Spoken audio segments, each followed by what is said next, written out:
Pour devenir un grand entrepreneur, tu n'as pas le choix. Tu dois comprendre la psychologie humaine. Pourquoi? Simplement car ton produit, ton service, ton interface, à la fin, elle sera destinée à des humains.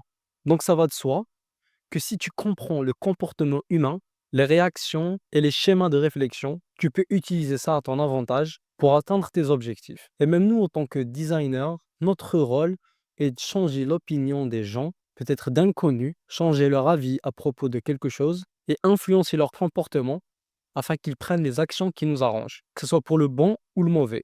Ça, c'est une autre histoire. Par exemple, les propagandes, c'est littéralement ça. Moi, c'est Massi et je suis web designer depuis plusieurs années. J'ai fondé mon agence Digital Ellipse. On est spécialisé dans la conception de sites web et l'identité visuelle des marques. J'ai eu plusieurs expériences sur différents secteurs où c'était ça notre but, c'était de faire de telle façon que les personnes perçoivent notre client d'une certaine manière ou bien sur leur site, qu'ils prennent certaines actions et qu'ils croient certaines choses pour arriver à un certain but. Et dans cette vidéo, on va voir trois principes psychologiques. On appelle ça aussi des biais cognitifs que tu dois absolument connaître. Le premier principe psychologique, c'est ce qu'on appelle les neurones miroirs. Plusieurs recherches et études, et depuis plusieurs années, c'est pas hier qu'ils ont fait ça, ils ont conclu que les humains, ils ont une tendance à reprendre les émotions et à agir en concordance avec ce qu'on voit. Par exemple, toi, si tu vois une personne bâiller, automatiquement, tu as envie aussi de bâiller. Et c'est en fait les neurones miroirs qui donnent cet effet. Pareil pour les émotions. Par exemple, quand on voit une personne triste ou une scène triste, automatiquement notre cerveau va nous transmettre cette émotion pour en sortir une certaine empathie. Pareil quand on voit des personnes heureuses, automatiquement ça va nous mettre de bonne humeur. Les neurones miroirs s'activent aussi quand on voit une personne prendre une certaine action. En gros, notre cerveau réagit comme si c'était nous-mêmes.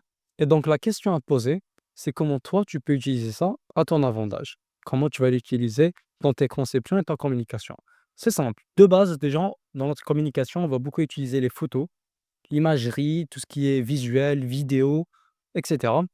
Déjà là, il faut que tu t'assures que ça va en concordance avec l'émotion que tu veux que ton visiteur ou bien la personne qui va recevoir ta communication va ressentir. Et donc notre but, ça serait de changer l'état émotionnel de la personne pour mieux transmettre notre message. Par exemple, si toi, par exemple, tu as une agence de voyage, tu veux communiquer sur une certaine offre et une certaine vacances, par exemple, tu sais que l'état émotionnel qui va arranger ton message, ça serait que la personne, elle soit détendue en visitant ton site ou bien en regardant ce que toi, tu veux communiquer, elle soit détendue, elle soit heureuse, ça lui donne envie. Donc, c'est pertinent de montrer, par exemple, des photos d'une plage, d'une personne de famille qui sont heureuses, qui passent un bon moment. C'est très logique. Mais peut-être, voilà, il y en a une autre personne, elle va plutôt montrer des photos, par exemple, d'un avion, des vacances, c'est-à-dire comment ils vont partir, forcément le moyen. Ça peut être une bonne idée, mais peut-être certaines personnes, ça va pas du tout les rassurer,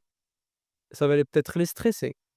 De voir l'avion décoller, peut-être c'est pas le moyen de transport qu'ils veulent prendre. Donc il suffit juste de prendre ça en compte lors de son choix de visuel. C'est un exemple parmi tant d'autres. Le deuxième principe que je voulais aborder avec vous, c'est ce qu'on appelle la validation sociale. Nous, en tant qu'humains, dans notre vie, on voit beaucoup de choses et des choses très complexes. Bien sûr, ça va dépendre des choses, on apprend des compétences, on essaie de se développer. C'est très compliqué pour nous de faire un choix. Et alors là, avant de faire un choix, aller chercher toutes les informations nécessaires pour assurer que notre choix soit le meilleur. Et en vrai, on ne fait pas vraiment ça. Instinctivement, pour on va dire économiser de l'énergie mentale et des points de cerveau, ce qu'on fait pour s'assurer que notre décision est la bonne, on va voir ce que les autres font, est-ce que peut-être ça a marché pour eux, pour faire notre choix. Que ça soit consciemment ou inconsciemment, que ça vous plaise ou pas, c'est un fait, il y a eu des études sur ça. Automatiquement, notre cerveau, il va faire ça pour gagner du temps, pour gagner de l'énergie. Puisque le but de notre cerveau, c'est de collecter des informations très rapidement et prendre des sortes de raccourcis pour arriver à l'objectif qu'on va atteindre. Donc, comment on peut appliquer ça? Je pense que vous connaissez déjà la réponse. Par exemple, ça peut être à travers les témoignages.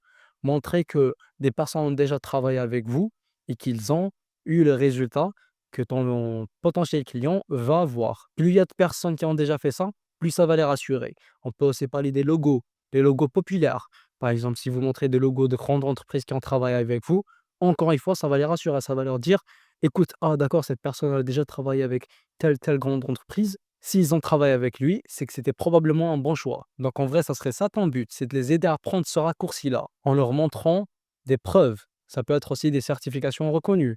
Bon, moi, c'est des exemples que je donne. Et bien sûr, vous pouvez réfléchir par vous-même pour trouver spécifiquement ce que vos clients peuvent considérer vraiment comme un raccourci pour vous faire confiance à vous. Et le troisième principe psychologique que je voulais aborder, c'est la psychologie des couleurs. Donc plusieurs études et recherches, ils ont vu qu'il y avait vraiment un effet psychologique sur nous-mêmes, des effets psychologiques et même physiologiques directement sur notre corps selon la couleur qu'on perçoit. Par exemple, si on prend la couleur rouge, automatiquement, quand on voit du rouge, on a une certaine tendance à s'exciter un peu, à être bien concentré sur cette couleur.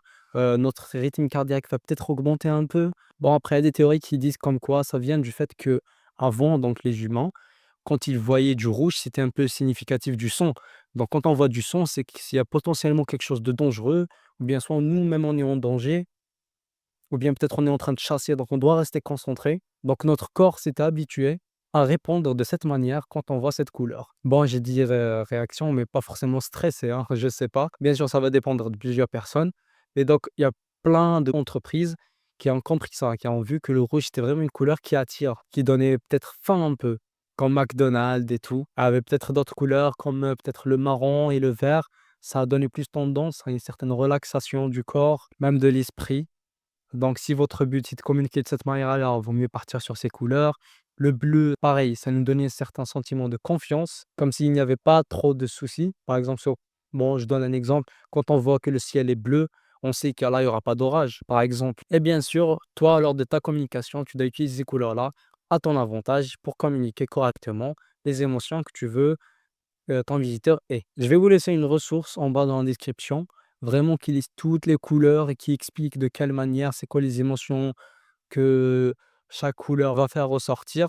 Vous pouvez revenir là-dessus plus tard, donc la lire et comprendre. Et bien sûr, quand vous aurez besoin de ça, vous n'êtes pas obligé de tout retenir. C'est pas un examen. Le but, c'est vraiment de garder cette ressource à côté lors de vos choix de couleurs. Et je trouve vraiment que c'est très intéressant comme sujet. Donc, si vous voulez aller plus loin, il suffit juste de faire des petites recherches pour voir l'amplitude et vraiment comprendre en détail les couleurs et leurs effets sur nous. Moi, j'ai abordé avec vous juste ces trois principes, mais le biais cognitif, vraiment, il en existe des dizaines et des dizaines. Et comme je vous ai dit, leur intérêt de base, c'est nous aider à prendre des raccourcis de réflexion et de gagner du temps. Des fois, ça nous aide, surtout dans le passé. Mais avec notre monde actuel où les choses, ils ont vraiment changé, des fois, ça ne nous aide pas vraiment. Ça va juste empirer les situations. Car peut-être on vit plus dans une jungle là, c'est différent. Il y a plein de biais cognitifs qui sont vraiment très intéressants. Par exemple, il y en a certains qui me viennent à l'esprit, comme ce qu'on appelle le biais de confirmation. C'est simple, en tant que personne, tu vas chercher de l'information. En général, tu vas remarquer plus les informations qui confirment ce que tu crois déjà. Car en fait, ton cerveau a validé ce que tu crois. Peut-être des fois ça peut aider, peut-être pas. Des fois ça peut te mener dans une fausse piste. Par exemple, si vous regardez un débat politique avec tes amis ou bien ta famille, si toi tu as une tendance avec l'un des candidats et ton ami avec l'autre, automatiquement à la fin du débat, tu vas te dire: ah, ok, j'ai vu que donc la personne que moi j'encourageais, elle avait marqué beaucoup de points intéressants plus que l'autre. Mais ton ami va dire littéralement la même chose. Parce que c'est simple. Automatiquement, on va chercher et confirmer ce qu'on croit déjà. Je vais essayer de vous laisser quelques ressources en description. Si vous voulez vraiment approfondir vos connaissances sur ce sujet-là, vous familiariser avec ces biais et principes psychologiques. Et comme ça, vous pourrez les utiliser dans la communication sur votre site ou bien dans vos designs. Et ça va vous donner un super avantage. Bien sûr, si cette vidéo vous a plu, vous connaissez la chanson, voilà, likez, abonnez, laissez un commentaire. Ça me ferait plaisir. Et vous aussi, ça va vous permettre de voir plus de contenu comme ça. Et je vous dis à bientôt.